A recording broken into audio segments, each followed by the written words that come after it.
এই তত্ত্বাবধায়ক সরকারের অনুপস্থিতিতে বাংলাদেশের মানুষকে যে ত্যাগ স্বীকার করতে হয়েছে, যে জীবনগুলো গিয়েছে, যে নির্বাচনগুলোকে কেড়ে নেওয়া হয়েছে, কোনো মানুষের ভোটাধিকার কেড়ে নেওয়া হয়েছে, তার মাধ্যমে যে অপশাসন, নিপীড়ন, নির্যাতনের রাজত্ব সৃষ্টি হয়েছে, তত্ত্বাবধায়ক সরকারের মাধ্যমে আমরা আশা করি সেটা আগামী নির্বাচনগুলোকে সুসংহত করবে, গ্রহণযোগ্য করবে এবং দেশের গণতন্ত্রকে, আমরা যে প্রাতিষ্ঠানিক রূপ দেওয়ার কথা বলছি, কারণ হচ্ছে নির্বাচন হচ্ছে গণতন্ত্রের বাহক, এবং যদি নির্বাচন সুষ্ঠু গ্রহণযোগ্য হয় তাহলে গণতন্ত্রের যাত্রা সেখান থেকে শুরু হয়।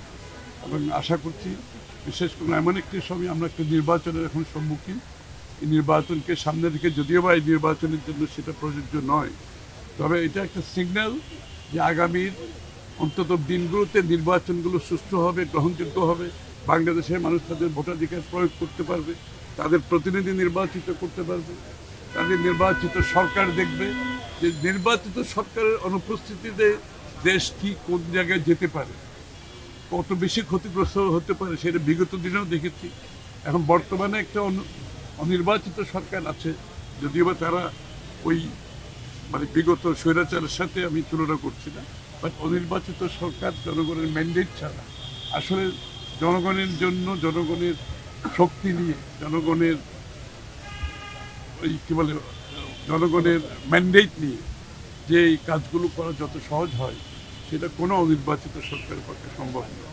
সুতরাং বাংলাদেশের মানুষ একটা নির্বাচিত সরকারের অপেক্ষায় আছে, যেই সরকার তাদের দ্বারা নির্বাচিত হবে, যেই সংসদ তাদের দ্বারা নির্বাচিত হবে এবং যারা তাদের কাছে দায়বদ্ধ থাকবে, জবাব দিয়ে থাকবে। সবচেয়ে বড় কথাটা হচ্ছে এই জায়গায় যে বিগত দিনে সেটা অনুপস্থিত, আজকেও সেটা অনুপস্থিত। সুতরাং একটা নির্বাচনে, সুষ্ঠু নির্বাচন সম্ভব একটা কেয়ারটেকার সরকারের মাধ্যমে। এখানে জাতীয় একটা ঐক্যমত আছে, সবচেয়ে ভালো কথা হচ্ছে সেই জায়গায়। বিজলি কেবলসের স্ক্রিন কোটেড ইনসুলেশন আগুন প্রতিরোধী। বিজলি কেবলস, নিরাপদ আজীবন। এই ঐক্যমতের মাধ্যমে আমি আগামীর গণতন্ত্র বাংলাদেশে আমার মনে হয় একটা নতুন দিগন্তের দিকে আমরা যাচ্ছি। কিন্তু বাংলাদেশে যতবার তত্ত্বাবধায়ক সরকার হয়েছে, নানান সময় তত্ত্বাবধায়ক সরকারের প্রধান কে হবে, নানান এগুলো নিয়ে রাজনীতিতে বা নির্বাচনকে অনিশ্চিত ফেলে দেওয়া হয়েছে। আওয়ামী লীগ যেটা বলতো সারাক্ষণই, বিএনপি সে জায়গা থেকে তত্ত্বাবধায়ক সরকার যদি হচ্ছে, এই তত্ত্বাবধায়ক সরকার প্রধান কে হবে, তার ক্যাটাগরি কি হবে, এটা নিয়ে নানান ধরনের ভিন্নমত রয়েছে। খানিকটা অনিশ্চয়তা রয়েছে কিনা তত্ত্বাবধায়ক? ভিন্নমত তো থাকবে, আপনি রাজনীতিতে ভিন্নমত ছাড়া কি রাজনীতি হবে নাকি? ভিন্নমত থাকবে। তারপরে এটা তো মূল বিষয়টা তত্ত্বাবধায়ক সরকার ফেরত এসেছে এবং এটা আমরা কীভাবে গঠন করবো সেটা আলাপ আলোচনার মাধ্যমে করা সম্ভব। আমরা বিগত দিনে অনেকগুলো নির্বাচন করেছি এবং সেখানেও আমাদের সরকার গঠন হয়েছে, নির্বাচনগুলো ভালো হয়েছে, গ্রহণযোগ্য হয়েছে, প্রশ্নবিদ্ধ হয় নাই। সেটা আমরা আবারও করতে পারবো, কিন্তু এটা তো আবিষ্কার করার কিছু না, আমরা করেছি, সফলভাবে করেছি বিগত দিনে, সামনে আবার করতে পারবো। এখানে তো বিষয়টা খুবই সহজ, এটা নিরপেক্ষ সরকারের কথা বলা হচ্ছে, অনির্বাচিত একটা নিরপেক্ষ সরকার যেটা তত্ত্বাবধায়ক সরকার দায়িত্ব পালন করে। এটার কিন্তু চরিত্র, এটার গঠন, চরিত্র, এটার কার্যক্রম সব কিছু কিন্তু বিধিবদ্ধ আছে। সুতরাং সেটা আমরা বিগত দিনে দেখেছি, তারা ভালোভাবে পারফর্ম করেছে। নির্বাচনগুলো জনগণের মতের মত প্রতিফলিত হয়েছে ভালোভাবে এবং সেগুলো নিয়ে কোনো বিশেষ প্রশ্ন উঠে নাই। আর যদি প্রশ্ন কোনো সময় উঠেও থাকে সেগুলোর সমাধান তো আমাদের কাছে আছে। ইসলামিক দল তাদের দাবি দাবা ছিল, অনেকগুলো মেনে নেওয়া হয়েছে, তারপরেও তারা রাজপথে আন্দোলনে আছে, বিভাগীয় সময়টা রয়েছে এবং কিভাবে দেখছেন কি নির্বাচনটাকে? ভাই, তাদের একটা দাবি হলো গণভোটে হা জয়যুক্ত করার দাবি তাদের। এটার সাথে আগে দাবিগুলো তো তারা এখন। আমি একটা কথা পরিষ্কারভাবে বলতে চাই, প্রত্যেকটি দলের নিজস্ব চিন্তা, ভাবনা, দর্শন আছে।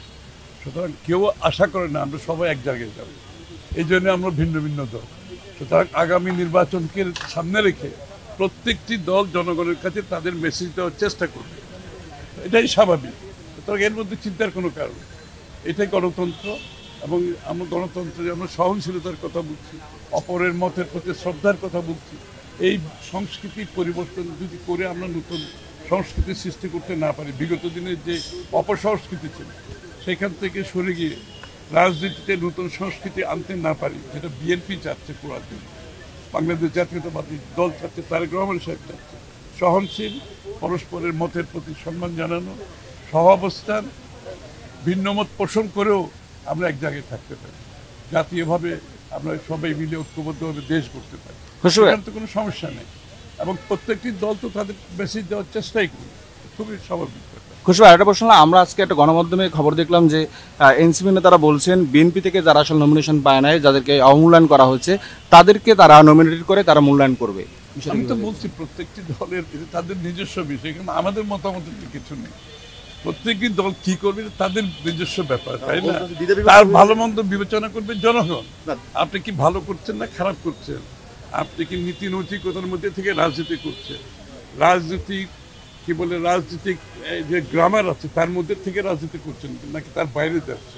বাংলাদেশের মানুষ তো খুব, আমি একটা কথা আপনাদেরকে বলি, বাংলাদেশের মানুষ খুব নিবিড়ভাবে পর্যবেক্ষণ করছে, রাজনীতির দিক দলগুলোকে করছে, রাজনৈতিক ব্যক্তিদেরও করছে, খুব নিবিড় পর্যবেক্ষণের মাধ্যমে তারা সামনের দিকে আগে। সুতরাং যে সমস্ত রাজনৈতিক দল অরাজনৈতিক, অনৈতিক এবং গণতন্ত্রের গ্রামারের বাইরে গিয়ে কাজ করবে, তার দায়িত্ব তাদেরকে নিতে হবে। বিভক্তি হবে কিনা? হ্যাঁ, বিএনপি প্রভাব পড়বে কিনা? কিছুই না, বিএনপি যতক্ষণ করবে ততক্ষণ সে বিএনপি, তার বাইরে গেলে সে বিএনপি থাকছিল, তাই না? তো সে যে যাবে তার দায়িত্ব সে নেবে, বিএনপির কিছু করার নেই।